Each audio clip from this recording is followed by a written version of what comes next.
Welcome to J news. ముందుగా headlines చూద్దాం. Palamuru project నిలిపివేతపై కేటీఆర్ ఫైర్. కేసీఆర్ భయంతోనే పనులు ఆపేశారని ఆరోపణ.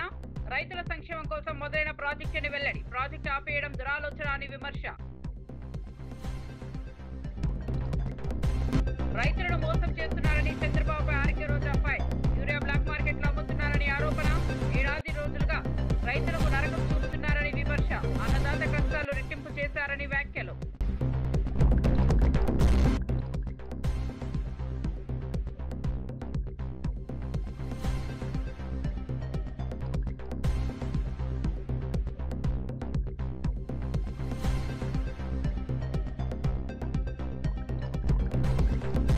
కూటమి రైతులకు యూరియా ఇవ్వలేకపోయిందని కేతిరెడ్డి విమర్శ. యూరియా తెలంగాణకు అక్రమంగా వెళ్తోందని ఆరోపణ. గిట్టుబాటు ధరల్లో విఫలమైందని కూటమిపై మండిపాటు. రైతుల సమస్యలు పట్టించుకోవడం లేదని తీవ్ర విమర్శలు. ఇక వార్త వివరాల్లోకి వెళ్తే, అన్నదాత పోరు కార్యక్రమంలో వైఎస్ఆర్సీపీ మాజీ ఎమ్మెల్యే కేతిరెడ్డి వెంకట్రామరెడ్డి సంచలన వ్యాఖ్యలు చేశారు. ఆంధ్రప్రదేశ్ లో రైతులకు యూరియా అందించడంలో కూటమి ప్రభుత్వం విఫలమైందని విమర్శించారు. ఏపీ నుంచి యూరియా అక్రమంగా తెలంగాణకు తరలిపోతోందని ఆరోపించారు. రైతులకు అవసరమైన ఎరువులు అందుబాటులో లేకపోవడం వల్ల పంటలు దెబ్బతింటున్నాయని ఆవేదన వ్యక్తం చేశారు.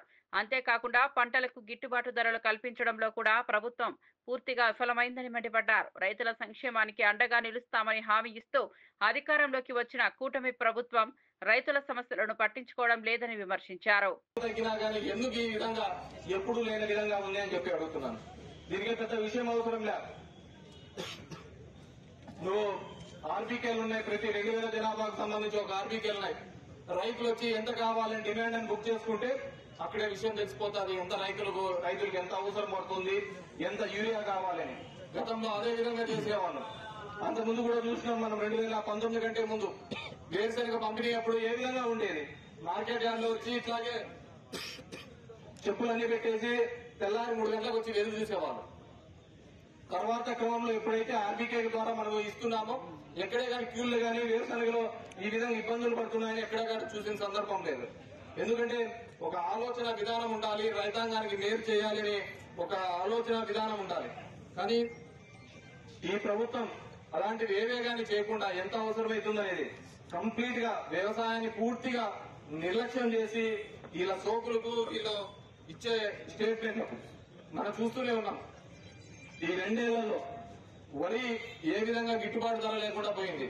మిరప కోసం ఏ విధంగా గిట్టుబాటు లేదు. నేను ఒకసారి ముదుగుబ్బ నుంచి పులివెందులు పోతుంటే మా ముదుగుబ్బ నుంచి దగ్గర 500-600 మంది పొద్దున్నే బొలేరోలోనూ ఆటోలోనూ పోతున్నారు. ఏమా ఇట్లా వస్తున్నారంటే ఈడ మిరపకుంది అని చెప్పి మిరప కోసం కోయడానికి పోతున్నాం పట్టణానికి అన్నారు. సరే అని చెప్పి అమృతపల్లి దగ్గర అడిగినా, అక్కడున్న రైతులను అడిగినా, ఏం లేదా మిరప ఎంత ఉపయోగపోతుందంటే గతంలో 53 కేజీలు, ఒక మూటకి 53 కేజీలు వాళ్ళు లెక్కేస్తారట.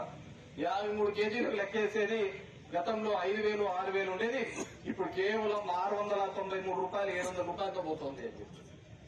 ప్రతి చోట కూడా ఈరోజు వరి, మిరప, పత్తి, జొన్న, కందులు, మినుములు, కసలు, మొక్కజొన్న, సజ్జలు, రాగులు, అరటి, చీని, పొగాకు, ఉల్లి, ఏ దానికైనా చూడండి. ఈరోజు ఉల్లి చూసినాం ఏ విధంగా కర్నూలులో జరుగుతోంది. మొత్తం అంతా ఉల్లి రైతులు ఏ విధంగా రోడ్డు మీద వచ్చి పడ్డం చూడడం చూసినాం, రోడ్డు మీదకి రావడం చూసినాం. ఈ విధంగా గతంలో కూడా 2019లో కూడా ఇదే విధంగా ఉల్లి రైతులకు ఇబ్బంది వచ్చిండే. మహారాష్ట్ర అక్కడంతా విపరీతమైన వర్షాలు పడ్డము, ఆ ఉల్లికంతా సమస్య రావడం, కర్నూలు జిల్లాలంతా రావడం చూస్తే ఆ రోజు దగ్గర 9,025 టన్నుల ఉల్లిని ప్రభుత్వమే కొనుగోలు చేసింది. ఏ రోజైనా ఇన్నాళ్ళు మనం వేరుశనగ పండించినాము, ఏ రోజైనా మన ప్రభుత్వంలో రేట్ తక్కువ ఉందని బాధపడిన సందర్భం ఉందా? ఎప్పుడు నార్పలకు పోతా అంటే 3,000 ఉంది, 3,800 ఉంది, 6,000 ఉంది, ఇదే చెప్తుండేవాళ్ళు. ఈ రోజు చూడుకోండి, ఎప్పుడైతే తక్కువ వచ్చిందో ప్రభుత్వం మార్కెట్ ఇంటర్వెన్షన్ చేసేది, ప్రభుత్వం మధ్యలో వచ్చేది మేము కొంటామనేది. మనం కొంటామనేది కదా వ్యాపారస్తులంతా కూడా మళ్ళీ అదే రేటుకు రావాలి కదా అని మళ్ళీ వాళ్ళే పెంచేవాళ్ళు. ఈ రోజు వాటి గురించి మాట్లాడిచ్చే వాళ్లే లేరు. ధరల స్థిరీకరణ గురించి ఆలోచించే వాళ్ళే ఈ రోజు కరువైన పరిస్థితి. అదేవిధంగా మనం 13,000 ఇందాలు ఇచ్చేవాళ్ళం, ఈయన వచ్చి 20,000 ఇస్తానని చెప్పారు. అందరికి ఇచ్చి పడేస్తాను, నాయన అట్లేం లేదు అన్నదాతలకు అందరికీ అని చెప్పేసి.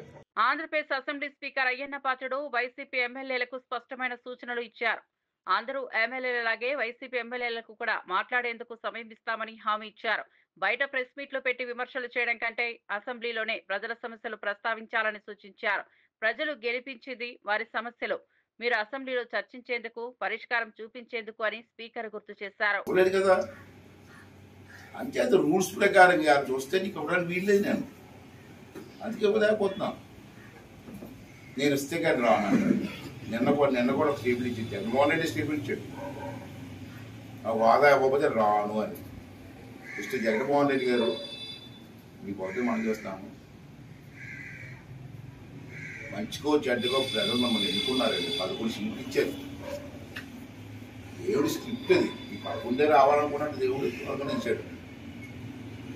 కానీ మీరు చేస్తారు తప్పేంటి, సంవత్సరం 3 నెలలు అయింది. ఇప్పుడు వచ్చి ఒక్కసారి కూడా మీరు అసెంబ్లీకి రాలేదు. ఫస్ట్ డే ప్రమాణ స్వీకారం తప్పించి రాలేదు. ఇది రాజ్యాంగం పద్ధతి కాదు. మనం రాజ్యాంగ పద్ధతిలో నడాలి. రాజ్యాంగం చెప్పినట్టు చేయాలి. ఈ పెద్దలు ఇచ్చిన సబ్జెక్ట్ రూలింగ్. మీరు 11 మంది ఎలా గెలిచారండి? ప్రజలు ఓట్లేస్తే గెలిచారు. ఆ ప్రాంతాలకు సమస్యలు వస్తే అసెంబ్లీలో మాట్లాడతారు. మా తరపున కదా మీకు ఓట్లేశారు. మరి మీరు ఎందుకు అసెంబ్లీకి రావట్లేదు? ఆ ఎమ్మెల్యేలు పాపం వచ్చి ఆ ప్రజా సమస్యలు, ఆ ప్రాంతంలో ఉన్న సమస్యలు చెప్పుకునే అవకాశం లేకుండా చేస్తారా? ఆ ప్రజలు ఎంత ఇబ్బంది పడుతున్నారండి? పోనీ ఇవన్నీ చెప్పావు. రోజు మా ప్రెస్లో మాట్లాడుతున్నాం. ఈ మాట్లాడింది మీ అసెంబ్లీకి వచ్చి అసెంబ్లీలో మాట్లాడు. నేను నిన్ను ఆహ్వానిస్తాను. ఈ 18 నుంచి అసెంబ్లీ ఉంది. మళ్ళీ అసెంబ్లీ నుంచి 18 పెట్టాను. రా అసెంబ్లీకి రా. ఈ 11 ఎమ్మెల్యేలు కలిసి రండి. మీ సమస్యలు మాట్లాడండి. ప్రభుత్వం చేసిన విధానం గురించి ఏం తప్పులు ఉంటే విమర్శించండి, సరిదిద్దుకోమని చెప్పండి.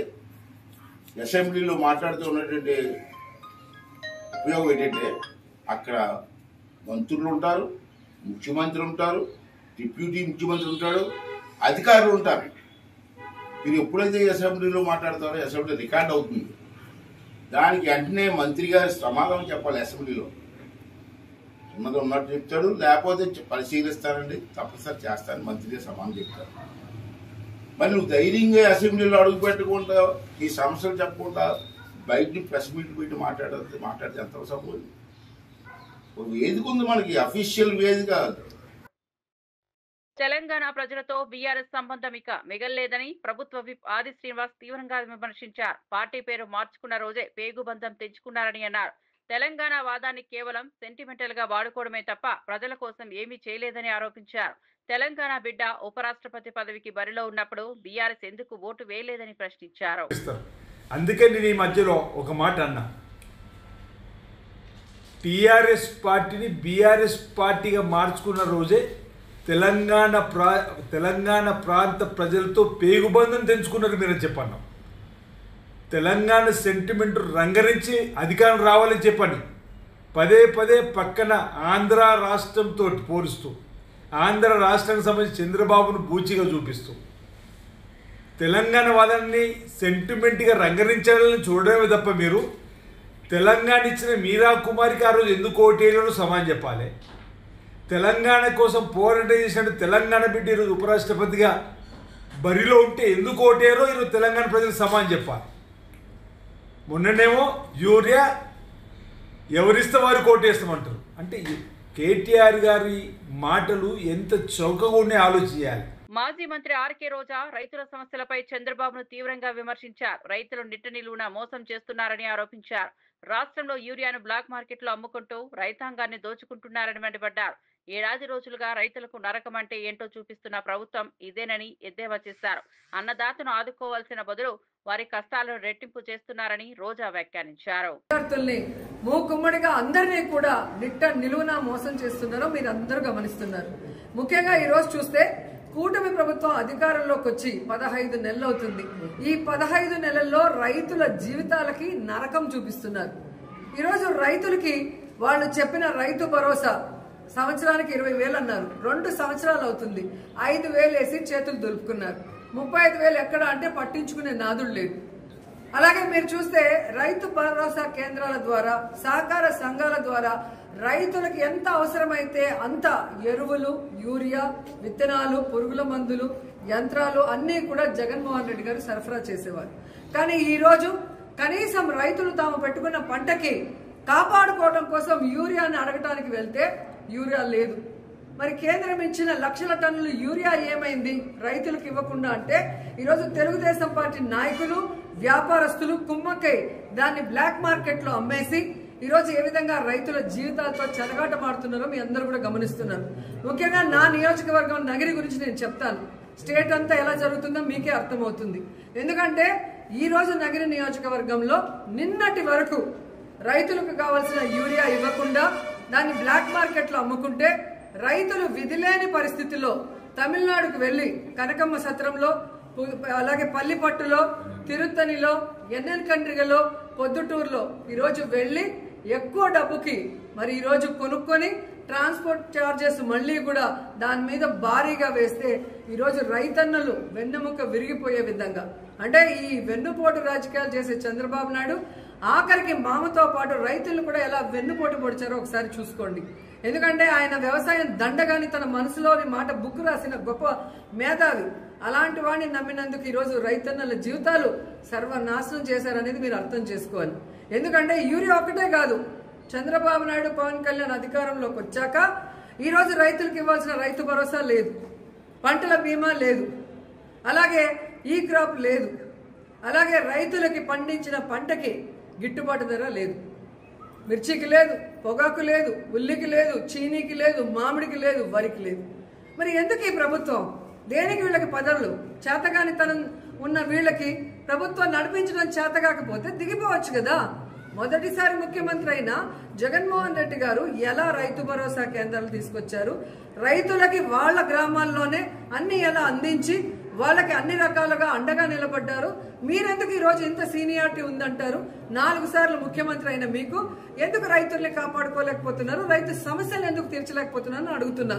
బీఆర్ఎస్ ఎమ్మెల్యే పాడి కౌశిక్ రెడ్డి ముఖ్యమంత్రి రేవంత్ రెడ్డిపై తీవ్ర ఆరోపణలు చేశారు. హైకోర్టు కూడా రేవంత్ తప్పు చేశాడని స్పష్టం చేసిందని అన్నారు. గ్రూప్ 1 పోస్టుల విషయంలో డబ్బులు తీసుకుని అమ్మకాలు జరిగాయని సంచలన వ్యాఖ్యలు చేశారు. కేసీఆర్ ప్రభుత్వం 503 పోస్టులకు నోటిఫికేషన్ జారీ చేస్తే రేవంత్ రెడ్డి అతి కకృతితో వాటిని 563 పోస్టులుగా పెంచి అమ్ముకున్నాడని ఆరోపించారు. అవసరం రేవంత్ రెడ్డి గారు ఖచ్చితంగా ఉన్నది. ఇలా హైకోర్టే ఇలా తప్పుడు తడక, ఇలా తప్పుడు చేసినావు నువ్వు, ఇలా ఖచ్చితంగా రీవాల్యుయేషన్ అని చేయండి, లేకుంటే మళ్ళా ఎగ్జామే రీషెడ్యూల్ చేయండి 8 months లోపల అని స్వయంగా ఇలా హైకోర్టే చెప్పింది. ఎస్, నేను దీని గురించి 6 నెలల ముందే చెప్పిన, మళ్ళా చెప్తున్నా గట్టిగా చెప్తున్నా వినండి.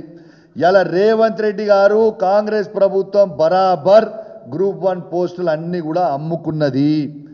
వాళ్ళ దగ్గర డబ్బులు తీసుకున్నారు. రేవంత్ రెడ్డి గారు సీఎంఓ ఆఫీసే ఇలా డబ్బులు తీసుకొని వాళ్ళకి పోస్టులు ఇచ్చిండ్రు. దీనికి ఇంకొక ఉదాహరణ కూడా చెప్తా మీకు, ఎందుకు ఇంత ఖచ్చితంగా చెప్తున్నా అనేది మళ్ళొక్కసారి గుర్తు చేస్తా. కేసీఆర్ గారు గ్రూప్ 1 నోటిఫికేషన్ వేసిన రోజు 503 పోస్టులకు వేసి గ్రూప్ 1 నోటిఫికేషన్ వేసిన తర్వాత అదే కంటిన్యూ చేస్తే బాగుండు, కానీ వీళ్ళు అతి కకృతి కదా. దాంతో ఏం చేసిండు, దాన్ని 50 పోస్టులు పెంచి 563 అని పోస్టులు పెట్టి మళ్ళా ఫ్రెష్గా అప్లికేషన్ పెట్టుకోవచ్చు, ఎవరు పడితే వాళ్ళు మళ్ళీ ఫ్రెష్గా రాయొచ్చు అనేది పెట్టి ఇలా పోస్టులు అమ్ముకున్న చరిత్ర ఇలా ఓటు నోటు దొంగ అయిన రేవంత్ రెడ్డిదే మరొకసారి అడ్డంగా దొరికిపోయిండు. ఇలా 563 మంది పోస్టులు కూడా ఇలా రేవంత్ రెడ్డి గారు లక్షలాది రూపాయలకు అమ్ముకున్నాడు. ఇది సీఎంఓ ఆఫీస్ నుంచి నడిచింది. ఇదేదో నేను చెప్పుడు కాదు, బాగా జాబ్తూ ఇలా అభ్యర్థుల పేరు చెప్తే మంచిగుండదు. ఎవరైతే డబ్బులు ఇచ్చిర్రో రేవంత్ రెడ్డి గారి ఆఫీస్. మాజీ మంత్రి జోగి రమేష్ ముఖ్యమంత్రి చంద్రబాబుపై తీవ్ర విమర్శలు చేశారు. రైతులకు యూరియా సరఫరా చేయలేని అసమర్థత ముఖ్యమంత్రిగా చంద్రబాబును అభివర్ణించారు. వైసీపీ నాయకుడు కార్యకర్త రోడ్డు మీదకు వస్తేనే చంద్రబాబుకు చెమటలు పడుతున్నాయని ఎద్దేవా చేశారు.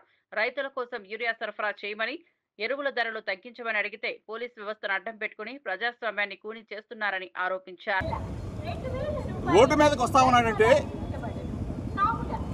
చంద్రబాబు నాయుడికి చెమటలు పడతా ఉన్నాయి. చంద్రబాబు నాయుడు ప్యాంటు తడిసిపోతా ఉంది. ఏమయ్యా చంద్రబాబు నాయుడు, రైతుకి యూరియాని సరఫరా చేయలేని అసమర్థ ముఖ్యమంత్రివి, గిట్టుబాటు ధరలు కల్పించలేని అసమర్థ ముఖ్యమంత్రివి, ఎరువుల ధరలు తగ్గించలేని అసమర్థ ముఖ్యమంత్రివి, అన్నదాతకి తోడుగా అన్నదాత కోసం వైఎస్ఆర్ కాంగ్రెస్ పార్టీ లీడర్ మా అన్న జగన్మోహన్ రెడ్డి గారు పిలుపునిస్తే మాత్రం ప్రజాస్వామ్యాన్ని కూని చేస్తాం. ఏం చేశాం మేము? నందిగామలో రైతుల పక్షాన పోరాటం కోసం యూరియా సరఫరా చేయరా బాబు చంద్రబాబు, గిట్టుబాటు ధర కల్పించు చంద్రబాబు, ఎరువుల ధరలు తగ్గించు చంద్రబాబు అని చెప్పేసి రైతుల పక్షాన గళం ఇప్పడానికి వెళ్తా ఉంటే పోలీసు వ్యవస్థని అడ్డం పెట్టుకుని ప్రజాస్వామ్యాన్ని కూనీ చేస్తాం. అంటే వైఎస్ఆర్ కాంగ్రెస్ పార్టీ కార్యకర్తనో నాయకులను ఆపినంత మాత్రాన రైతుల బాధలు తీర్చగా చంద్రబాబు నాయుడు. ఉపరాష్ట్రపతి ఎన్నికల్లో తెలంగాణ బిడ్డ సుప్రీంకోర్టు విశ్రాంతి న్యాయమూర్తి సుదర్శన్ రెడ్డి గెలవాలని తన మనస్ఫూర్తి కోరికను మాజీ ఎమ్మెల్సీ కవిత వ్యక్తం చేశారు. ఆయన విజయం సాధిస్తే ఉపరాష్ట్రపతి పదవికి వన్నె తీసుకొస్తారని భావిస్తున్నానని అన్నారు. సుదర్శన్ రెడ్డి వ్యక్తిత్వం, నిబద్ధత, సేవా ధోరణి దేశానికి గర్వకారణమవుతుందని కవిత అభిప్రాయపడ్డారు. వైస్ ప్రెసిడెంట్ ఆఫ్ ఇండియాగా ఒక కంప్లీట్ ఆపోజిషన్ పార్టీ అభ్యర్థిగా దేశంలో ఉన్నటువంటి అనేక పార్టీలు సపోర్ట్ చేసినటువంటి వ్యక్తి గెలవాలని కోరుకోవడం కూడా అది డెఫినెట్గా ఒక పాజిటివ్ ప్రాంతీయవాదం అవుతుందని చెప్పి నేను మనస్ఫూర్తిగా భావిస్తూ ఉన్నాను. ఇది పార్టీలకు అతీతంగా తెలంగాణ బిడ్డ కాబట్టి ఆయనకు ఒక అవకాశం వచ్చింది కాబట్టి. అంటే నేను ఒక వ్యక్తిని ఎప్పుడు జీవితంలో మర్చిపోలేను. శేషన్ గారు అని ఉండే, టిఎన్ శేషన్ గారు అని. ఆయన వచ్చేంత వరకు కూడా ఎవరికి అసలు భారతదేశంలో ఎలక్షన్ కమిషన్ అని ఒకటి ఉందని మా సామాన్య ప్రజలకు తెలియదు. కానీ ఆయన వచ్చిన తర్వాత ఆ పోస్టుకు వన్నే వచ్చింది. సుదర్శన్ రెడ్డి గారు కూడా గెలిస్తే డెఫినెట్గా వైస్ ప్రెసిడెంట్ పోస్టుకు కూడా వన్నె తెస్తారని నేను అనుకుంటున్నాను. ఎందుకంటే అనేక సందర్భాల్లో ఆయన చూసినాం, ఆయన ఇచ్చినటువంటి పాజిటివ్ తీర్పులు కానీ ఆయనకు ఉన్నటువంటి కాన్స్టిట్యూషనల్ ఎక్స్పర్టీస్ కానీ చూసినాం. అటువంటి అవకాశం వారికి వస్తే బాగుంటుందని చెప్పి మనస్ఫూర్తిగా నేను కోరుతా ఉన్నాను. కాంగ్రెస్ పార్టీ అసలు బీసీల కోసం పోరాడే పార్టీ కాదని ప్రజాశాంతి పార్టీ అధ్యక్షుడు కేఏ పాల్ విమర్శించారు. కాంగ్రెస్ అంటేనే రెడ్డిల పార్టీ అని ఎద్దేవా చేశారు. బీసీల కోసం పోరాడుతున్నామని చెప్పుకుంటూ ఉపరాష్ట్రపతి అభ్యర్థిగా బీసీ నేత హనుమంతరావును ఎందుకు ప్రకటించలేదని ప్రశ్నించారు. 2 తెలుగు రాష్ట్రాల్లో ఇప్పటి వరకు 12 మంది రెడ్డిలను ముఖ్యమంత్రులుగా చేసిన కాంగ్రెస్ ఒక్కరోజైనా బీసీల గురించి ఆలోచించలేదని పాల్ ఆరోపించారు. ఎలక్షన్ సూటిగా చెప్తున్నాను, ఒక బీసీ సీనియర్ మోస్ట్ లీడర్ అయిన హనుమంతరావు గారిని ఎందుకు నామినేట్ చేయలేదు? 42% బీసీలు ఉన్నారని 50 నుంచి తగ్గించి మేము బీసీల కొరకు పోరాటం చేస్తామని పెద్ద కబుర్లు ఆడుతున్నారు ఈ కాంగ్రెస్ పార్టీ. 55 సంవత్సరాలు కాంగ్రెస్ పార్టీ దేశంలో ఏలింది. 12 మంది రెడ్డిల్ని ముఖ్యమంత్రి చేసింది 2 తెలుగు రాష్ట్రాల్లో. ఏ ఒక్కరోజైనా బీసీల పట్ల న్యాయం చేసిందా? లేదు. అదే ఒక హనుమంతరావు గారు లాంటి క్యాండిడేట్ని పెట్టమని నేను రికమెండ్ చేశాను, ప్రపోజ్ చేశాను, వాళ్ళ ఎంపీలు ఉంటుండగా మాట్లాడాను, చేయలేదు. చేసుంటే మోదీ మెడలు వంచి 788 ఎంపీలతో బెట్టింగ్ యాప్ లోక్సభలో రాజ్యసభలో బిల్లు పెట్టి పాస్ చేయించానా లేదా? అంటే బహుజనులారా, బీసీ, ఎస్సీ, ఎస్టీ, క్రిస్టియన్, ముస్లిం ఆలోచించండి. నేను చెప్తుంది సత్యమా కాదా? కాంగ్రెస్ పార్టీ రెడ్డిల్ది. పాలమూరు రంగారెడ్డి ఎత్తిపోతల పథకం నిలిపివేతపై సీఎం రేవంత్ రెడ్డిపై బీఆర్ఎస్ వర్కింగ్ ప్రెసిడెంట్ కేటీఆర్ తీవ్ర స్థాయిలో విమర్శలు గుప్పించారు. కేసీఆర్ హయాంలో ఈ ప్రాజెక్టు పనులు 90% పూర్తయ్యాయని, మిగతా 10% పనుల కోసం భూసేకరణ కూడా జరిగిందని గుర్తు చేశారు. ఆ పనులను పూర్తి చేస్తే కేసీఆర్ పేరును ప్రజల గుండెల్లో నిలుపుకుంటారని తెలిసి అదే భయంతోనే ప్రాజెక్టును పడావ పెట్టారని కేటీఆర్ ఆరోపించారు. కేసీఆర్ కృషి, తెలంగాణ రైతుల సంక్షేమం కోసం ప్రారంభించిన ప్రాజెక్టును ఇలా నిలిపివేయడం దురాలోచన తప్ప మరేదేది కాదని ఆయన విమర్శించారు. పాలమూరు జిల్లా నుంచి 12 సీట్లు కాంగ్రెస్ పార్టీకి ప్రజలు ఇచ్చిన తర్వాత ప్రజలు ఆశ పెట్టుకున్నారు. మా జిల్లా బిడ్డ ముఖ్యమంత్రి అయితే మా జిల్లాకు కొంత ప్రయోజనం అనుగురుతుందని, లాభం జరుగుతుందని, తప్పకుండా ఫలితాలు శరవేగంగా వస్తాయని, 6 గ్యారంటీలు 100 రోజుల్లోనే అమలు అవుతాయని, పాలమూరు బ్రతుకు ముఖ చిత్రం మారుతుందని ఇట్లా ఎన్నో ఆశలతో 12 సీట్లు ఉమ్మడి పాలమూరు జిల్లాలో, ఉమ్మడి మహబూబ్నగర్ జిల్లాలో ప్రజలు కాంగ్రెస్ పార్టీకి ఇచ్చినారు. మరి సరిగ్గా నిన్నటితో ఒక నెలలు నిండి 22వ నెలలో ఈ ప్రభుత్వం నడుస్తా ఉన్నది.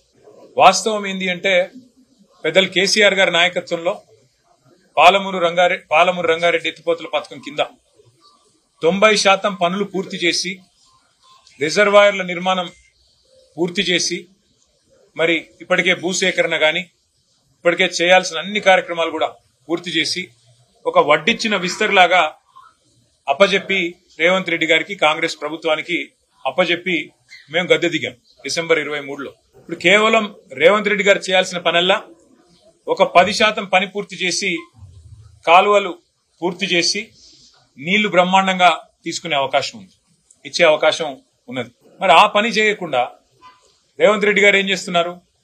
ఎక్కడ వెంటనే పూర్తి చేస్తే ఇదంతా కేసీఆర్ గారు కట్టిన కరివేనా, ఇదంతా కేసీఆర్ గారు కట్టిన వట్టెం రిజర్వాయరు, ఇది కేసీఆర్ కట్టిన ఉద్దండాపూర్ రిజర్వాయరు, ఇది కేసీఆర్ గారి ప్రభుత్వం కట్టిన నార్లాపూర్ రిజర్వాయరు అని చెప్పి, ఏదుల రిజర్వాయరు అని చెప్పి ప్రజలకు గుర్తొస్తుంది. రైతులు శాశ్వతంగా మళ్ళీ కేసీఆర్ గారి పేరుని మర్చిపోకుండా గుండెల్లో పెట్టుకుంటారు అనే ఒక ఆలోచనతో, ఒక దురాలోచనతో ఆయన కావాలని పాలమూరు రంగారెడ్డి ఎత్తిపోతల పథకాన్ని ఇవాళ పనులు చేయకుండా దాన్ని పడావు పెట్టిన పరిస్థితి మొత్తం ఉమ్మడి మహబూబ్ నగర్ జిల్లా రైతాంగం గమనిస్తా ఉంది.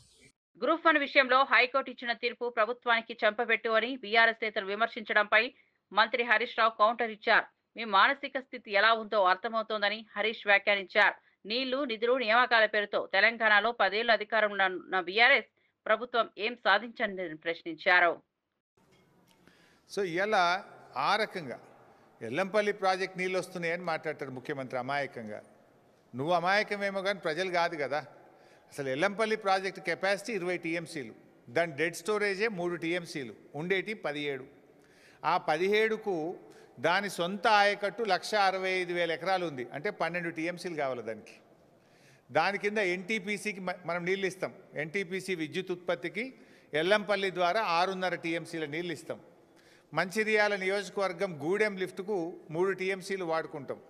లోకల్ రామగుండం లిఫ్ట్కు 1 టీఎంసీ నీళ్లు వాడుకుంటాం.